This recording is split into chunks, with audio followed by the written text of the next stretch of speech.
newspapers across India carried the heartbreaking story of a 19-year-old college student from Punjab. He wasn't a criminal. He was not a college dropout. He was just a simple, ordinary boy who loved cricket and dreamed of making his parents proud one day. But it all began one day with just one sentence. Just try it, bro. One sentence, one experiment turned into a habit turned into an addiction, and an addiction turned into a prison. His parents sold jewelry to pay for his treatment. Can you imagine that? They prayed, they cried, they begged him to fight and stop this problem. But the addiction was stronger. He finally died before he turned 20 years.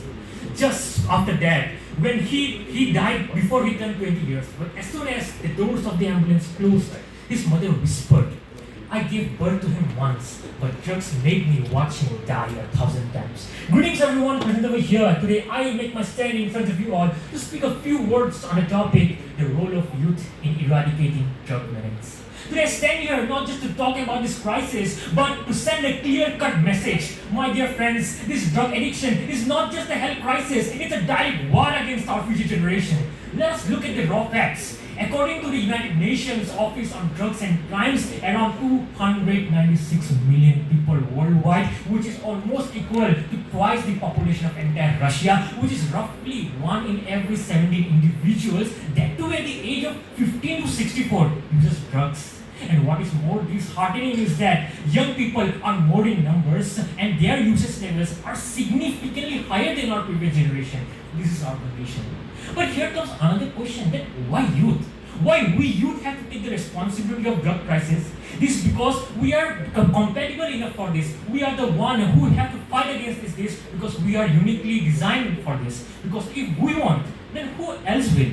Here, what we need to do is, firstly, we must stop this shame. We must understand that addiction is an illness. It is not a bad choice or a crime. We must help them and try to educate them and encourage so that they stop this addiction and can come a cure from it.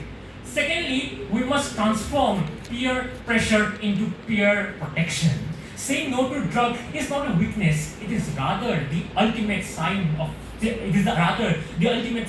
strength, self-respect, and intelligence. We must create self-help groups, community groups, as well as build circles so that people who are in trouble can take help from them. And thirdly is the use of technology and community power. Our generation, the so-called Gen Zs, has the hold of digital power under the palms of their hands. We can run contents, campaigns, as well as videos, educate young minds and expose the pushers who try to disturb them, as well as we can create community help group channels to those who are struggling in silence. My dear friends, a nation's true wealth is not measured by GDP or huge skyscrapers. It is not measured by bank reserves, but by the health of its youth. When a young mind surrenders to drugs, a nation loses a scientist, a nation loses a soldier, a nation loses an artist, a nation loses a leader who could have brought laurels to this nation. At last but not the least, I would like to conclude by saying that we youth are the spark that can illuminate the world as well as burn it down to ashes. Let us choose to illuminate the world.